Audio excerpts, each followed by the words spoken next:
Hello and welcome. I'm Jimmy Canner and this is Ohio Prospecting, and today, we're back at this claim because the other claims are closed for the season. I don't know why, but the OSPA president, Bob, he closed them a day early. So we came back to investigate this boulder section. So we're going to set up and we're going to do things a little bit differently today. And I'm not alone out on the creek today. There's actually a viewer. He's down there working the front of the culvert. Pretty cool. Nice to see other people out on the creek at the same time while I'm out here.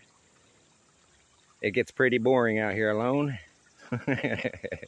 So yeah, I'm gonna work this section right through here today because this is the heavy where the two creeks merge. So that should be a good deposit section right there where both creeks deposit at the same time in one section. So let's give that a chance today, and let's get set up and get at it. Okay, so I just did my first test pan from right where the shovel's at right there, kind of right behind the head of it there. And I don't know if you can see because of the glare. There's a speck at the tip of my finger right there, and another one right where the tip of my finger is again, right there. So two specks from where the shovel's at. So that means this boulder section right here is acting like a riffle trap. So we're going to find a good spot right in between all these rocks to set up the high banker, and we're going to work this conversion spot where two creeks meet. And both of these are feeding gold to this section too. This one not so much, just a little bit, but this one has definitely a lot bigger and better gold coming out of it on this side. So this is a good conversion spot. And yeah, let's get that worked. Let's get set up here and be back with you guys in a minute. Okay, so like I was saying, we're going to do things a little bit differently today. So we're going to be working this section right here that I removed the boulders out of. We built a dam for the RPE sluice. The point of the RPE sluice today is that's going to be my indicator. As I'm digging, when I take a shovel full from like the edge or so, or back up in here or back over here, I should be able to see the gold drop out on the indicator mat, allowing me to know if I'm digging in the right location, so I can follow the gold on the RPE. So it'll tell me where the material that's going to the high banker is coming from and if it's carrying gold or not. So yeah, that's the way I'm gonna set it up today. And yeah, he's still over there working in the culvert pipe. Nice. He's been running bucket after bucket over there. Cool dude. So yeah, and as you can see, these boulders all form in a heavy straight line. That is the straight line of the creek. That's the way the gold is flowing. And as you can see, they lead straight over. Right behind that fence, there's a big boulder gravel pack. So that's probably a hard pack since nobody's ever touched it over there. I don't know if I'm allowed to exactly pan over there at that part of the creek, but I'm going to give it a shot. Maybe later today. Just for something to do and to tell me what kind of gold's sitting over on the other side of that bridge. And yeah, nobody said that we weren't allowed under that bridge. Only can't dredge within 30 feet of it, which I'm not dredging. I'm high banking in the gravel bar. So yep, let me get this up and running. I'll be right back with you guys. Okay, so I've been running for a little bit, and the RPE sluice is working just like I planned. It's acting as my indicator for the high banker. So every other few shovelfuls, I put a shovelful through there, and I've been watching it. And I've already watched 3 other pieces of gold go down the indicator mat.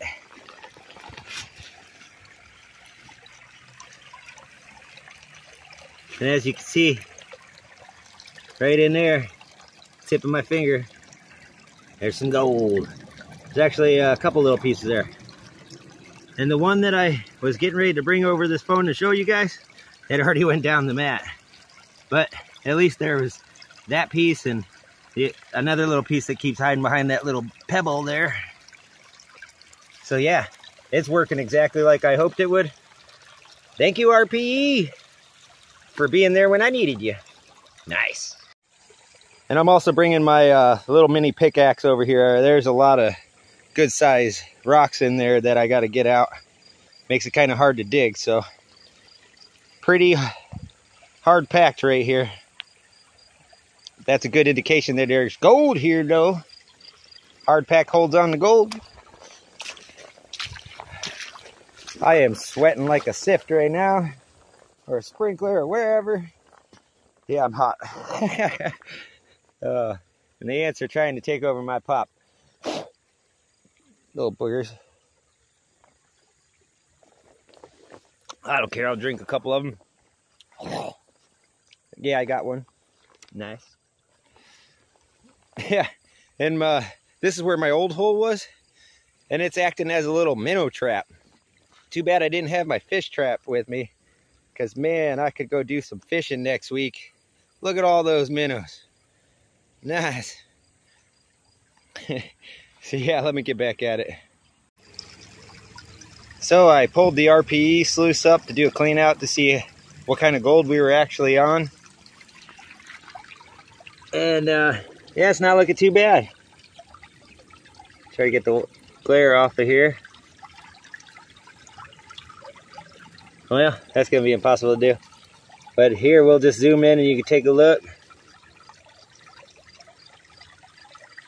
Not too bad. So yeah, we're on the gold with the RPE. And it's been showing me pretty good in the indicator. There's a good 20 specks or so. Not too bad. And that's just from working this inside line over here. I since moved that big boulder from right where the shovel's at. Been digging right there in that spot. That's not to say what's in the high banker. Oh, zoomed out. There we go. Yeah, it's not to say what's in the high banker. It's still pretty loaded. There's a lot of material in there right now.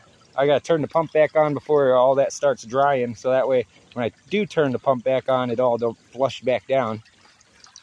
I'm gonna take me a little quick break though. I'm gonna snuff that up, throw that material back down into there, get this sluice set back up, and I'll be right back on it. We'll do a little bit of time lapse, show you guys what I've been doing today.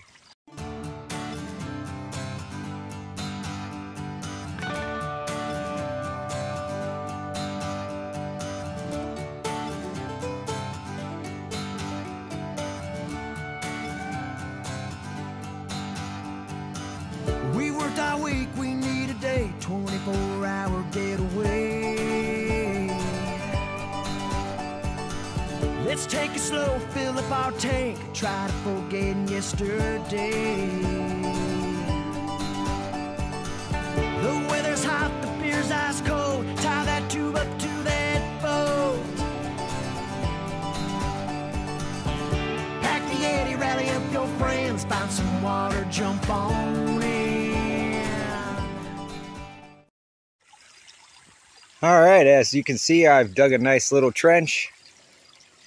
Goes from like 3 feet wide to 2 foot wide down at the other end there, and it's about 1.5 foot deep. And yeah, I got tired of that. I'm pretty exhausted. There is a lot of big boulders in there. It would be great for dredging, because dredging would be a lot easier, getting the boulders unstuck a lot faster, because you could just suck all the material around it out real quick. So what I've since done was shut down over there. I'll do a clean out after I'm done running the RPE sluice. I'm going to finish out the day with the RPE sluice. I'll set you guys back up and let you guys watch on for a bit as I run the RPE. Non-classification, because that's the way I like to run it. I just get the speed going on it a little bit fast like that, and it'll just shoot the material straight down there. You can watch the black sand slowly creep down, but it'll shoot all the blonde sand right down. And all the heavy materials are all getting caught up in the riffle traps like it's supposed to. So let's set you guys up and let's watch on. Check that out. The water level is 1.5 feet above where I'm digging. This is just the seep in water. I've been managing it pretty good to keep it out the hole that much.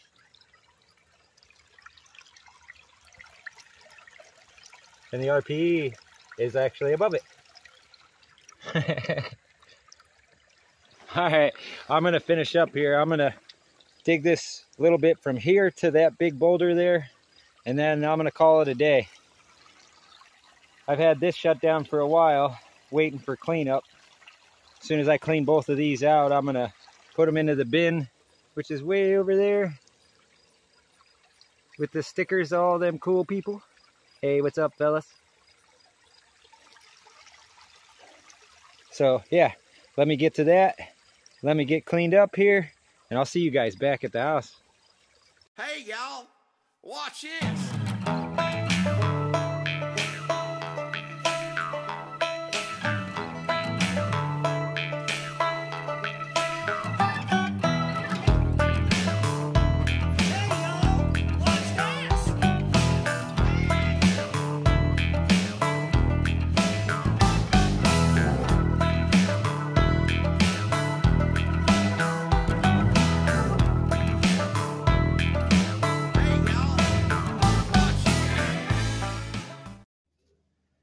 Alright, so I've got it all cleaned up.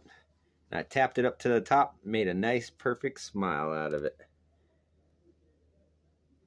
Wait for the phone to focus in there. There we go. And as you can see, I didn't get it completely cleaned up. There's still a few little granules of black sand. Let's zoom her on in there. Nice. Got some decent gold out of this trip. Pretty good amount too. Yeah, and I got to meet one of my subscribers and viewers, a guy named Bill. He was working on the other end of the claim there on the front side of the culvert pipe. Yeah, and I seen what he got out of there. Not too bad.